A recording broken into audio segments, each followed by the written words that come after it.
Hello friends, यदि recently किसी व्यक्ति की एंजियोप्लास्टी या स्टेंट इम्प्लांटेशन की सर्जरी हुई हो तो वैसा व्यक्ति क्या वजन कम करने के लिए इंटरमिटेंट फास्टिंग कर सकता है, कितना जल्दी कर सकता है, क्या इश्यूज है और क्या प्रिकॉशंस है इस मामले में। अगर किसी व्यक्ति को हार्ट का प्रॉब्लम है और रिसेंटली अगर एंजियोप्लास्टी हुआ हो तो आज उसके मामले में हम डिस्कस करेंगे।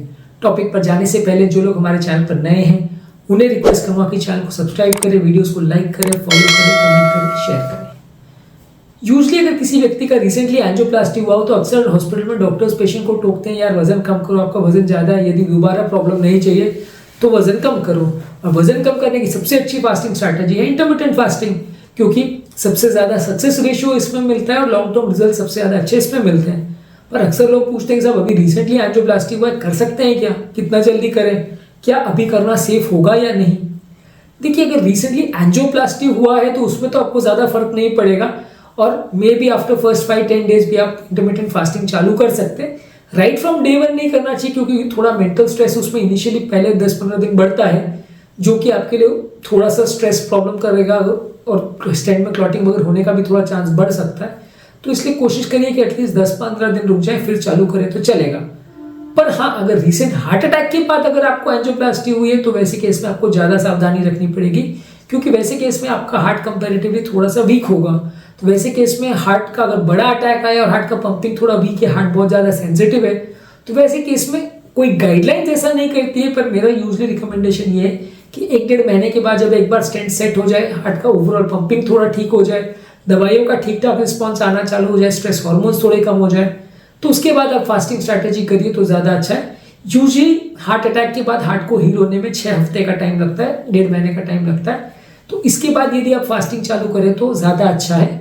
हालांकि जल्दी भी करेंगे तो बहुत फर्क नहीं पड़ेगा, ऐसा नहीं है कि आपका तुरंत स्टेंट बंद हो जाएगा और तुरंत हार्ट अटैक आ जाएगा, ऐसा नहीं होगा।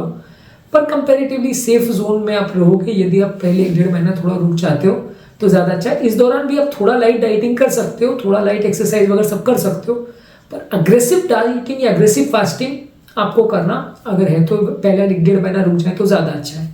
इसके बावजूद भी अगर आपको करना है और जल्दी करना है तो आपके हेल्थ केयर प्रोवाइडर या कार्डियोलॉजिस्ट से डिस्कस कीजिए। हर एक व्यक्ति का हार्ट का स्टेटस अलग अलग होता है, किसी का हार्ट ज़्यादा अच्छा हालत में होता है, किसी का हार्ट ज़्यादा खराब हालत में होता है।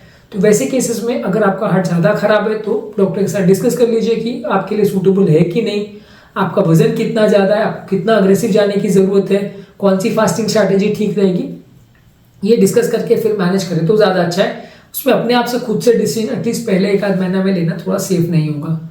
इसके अलावा आप मेडिसिन की टाइमिंग एडजस्ट करनी पड़ेगी, क्योंकि अगर आप फास्टिंग कर रहे हो और खासकर आप मेडिसिन अगर दूध वगैरह के साथ लेते हो तो आपका जो मेडिसिन का विंडो है वो आपके फीडिंग विंडो में आना चाहिए। तो आपकी दवाओं का डोज को अगर एडजस्ट करने की ज़रूरत है तो उसको मैनेज करिए, क्योंकि कई मेडिसिन ऐसा भी होता है कि खाने के बाद ली जाती है। तो वैसी मेडिसिन में आपको बेटर रहेगा कि वो आपके दोपहर के टाइम या जो आपका फीडिंग विंडो है जब आप खाते हो उस टाइम पे आप उसको ले सकते हो। आप उसको खाली पेट अगर लोगे तो हो सकता है कुछ पर्टिकुलर दवाओं का उतना इफेक्ट ना पड़े।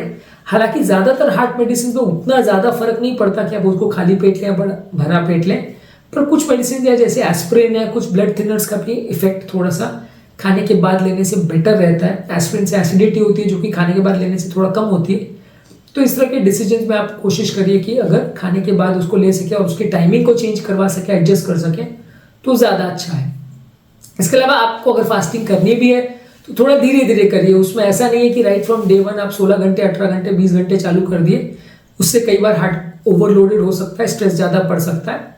तो आप कोशिश करिए कि 12 घंटे की फास्टिंग से चालू करिए और धीरे धीरे करके उसके बढ़ाइए, या मे भी आपको अगर लग रहा है कि ज़्यादा दिक्कत है तो 10 घंटे से चालू करिए, फिर 15 दिन के बाद 11 घंटे, 12 घंटे, हर 15-15 दिन में बढ़ाते जाइए, या हर एक महीना बढ़ाते जाइए। जितनी आपकी टॉलरेंस है और जितना आपकी भूख की टॉलरेंस है उसके हिसाब से करिए। यदि बहुत अग्रेसिव आप पहले दिन से जाते हो और पहले दिन में आप 24 घंटे, 48 घंटे या 4 दिन का फास्ट रखने की कोशिश करते हो तो बॉडी वो स्ट्रेस कई बार ना झेल पाए और डिटोरिएट कर जाए और सडनली प्रॉब्लम हो जाए, इसका चांस हो सकता है। इसलिए थोड़ा धीरे धीरे करके इसमें इंप्लीमेंट करें तो ज़्यादा अच्छा है। इसके अलावा बैलेंस न्यूट्रिशन का ध्यान रखिए, तेल घी वाली चीज़ें कम रखिए, विटामिन मिनरल्स वाली चीज़ें ज़्यादा रखिए, हाई प्रोटीन वाली चीज़ें ज़्यादा रखिए, फ्रूट्स वेजिटेबल्स ज़्यादा लीजिए, होल ग्रेन्स जैसे whole wheat, brown rice, oats, barley, quinoa, ये सारी चीज़ों को ज़्यादा लीजिए। Lean proteins, fat free proteins या वेजिटेबल सोर्सेज से प्रोटीन्स, इनको ज़्यादा लीजिए। तो ये लेने से कंपेरेटिवली आपका थोड़ा सा बॉडी का न्यूट्रिशनल रिक्वायरमेंट पूरी होगी और आपको उसकी डेफिशिएंसी नहीं होगी, तो आपके रिजल्ट्स कंपेरेटिवली थोड़े ज़्यादा अच्छे आएंगे। इसके अलावा पानी ज़्यादा मात्रा में लीजिए, अनलेस एंड अनटिल आपको सीवियर हार्ट फेलियर है, पानी ज़्यादा मात्रा में लीजिए। यूजली बॉडी डिहाइड्रेट होने से कई बार क्लॉटिंग होने का चांस बढ़ जाता है, जो कि एंजियोप्लास्टी के बाद पेशेंट्स के लिए थोड़ा इशू बन जाता है। तो आप खासकर अगर जल्दी पीरियड में स्टार्ट कर रहे हो तो थोड़ा हाइड्रेशन को प्रॉपर मेंटेन करिए। इससे आपका फास्टिंग भी बेटर रहेगा, स्ट्रेस हार्मोन्स भी कम बनेंगे और क्लॉटिंग की टेंडेंसी भी थोड़ी कम रहेगी। इसके अलावा आप अर्ली पीरियड ऑफ एंजियोप्लास्टी में एक्सट्रीम फास्टिंग मत करिए, बहुत लंबे ड्यूरेशन की फास्टिंग मत करिए। वो इंटरमिटेंट फास्टिंग 12-12 घंटे वाला है, लगभग वैसा ही मेंटेन करिए, 2-4 महीना उसी को चलने दीजिए, फिर धीरे धीरे करके उसको जैसा कि हमने बोला बढ़ाइए। पर 24 घंटे, 48 घंटे, 4 दिन, 5 दिन या 20 दिन वाला फास्टिंग वैसा मत करिए। उससे बॉडी में अननेसेसरी बहुत ज़्यादा स्ट्रेस होगा, आपकी डाइट एपेटाइट पूरी गड़बड़ हो जाएगी और वैसे केस में हार्ट पर अननेसेसरी लोड पड़ेगा, जिसमें कॉम्प्लिकेशंस हो सकते हैं। तो एक्सट्रीम फास्टिंग या prolong fasting early phase of angioplasty में मत करिए, इसमें आपको रिस्क थोड़ा ज़्यादा हो जाएगा। इसके अलावा रेगुलर मॉनिटरिंग की ज़रूरत है। आपका बीपी, शुगर, कोलेस्ट्रॉल, आपके पैरामीटर्स कैसे चल रहे हैं, दवाइयों का सही इफेक्ट आ रहा है कि नहीं, पंप फंक्शन में सही सुधार आ रहा है कि नहीं, आपकी एक्सरसाइज सही चल रही है कि नहीं। कई बार फास्टिंग में क्या होता है कि आप एक्सरसाइज बहुत कम कर पाते हैं क्योंकि बॉडी थोड़ी वीक महसूस करती है, तो वो सब चीज़ें भी इंपॉर्टेंट है, नहीं तो आपकी हार्ट अटैक के बाद रिकवरी ठीक नहीं हो पाएगी।